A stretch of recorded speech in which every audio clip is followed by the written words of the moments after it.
បើសិនជាព្រះច័ន្ទរះដល់ពេលថ្ងៃបើសិនជាពេលថ្ងៃគុំមានសូរ្យាបើសិនជាមេឃមានភ្នែកមើលឃើញលោកកាលេះសុំនោះគ្រប់អាត្មាអស់ភ័យបើសិនមានអ្នកត្រូវមិនមានអ្នកខុសបើសិនមានតែប្រុសហើយមិនមានស្រីបើសិនជាលុយដោយស្លឹកឈើក្រាលពេញដីចាំមើលនោះទាំងប្រុសស្រីគិតបែបណាថាបើសិនតែវាមិនអាចបើសិនអាចក៏ទៅមិនរួចបើពិតដូចមាត់អង្គុយចាំតែថា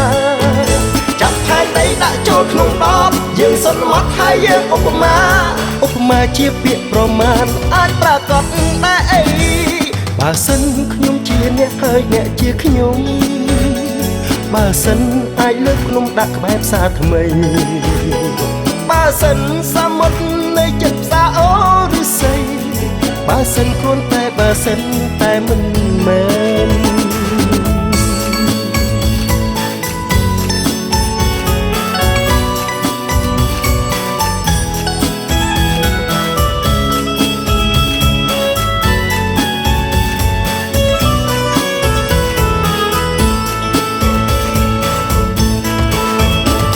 បើសិនតែវាមិនអាចបើសិនអាចក៏ទៅមិនរួចបើពិនដូចមាត់អង្គុយចាំតែថា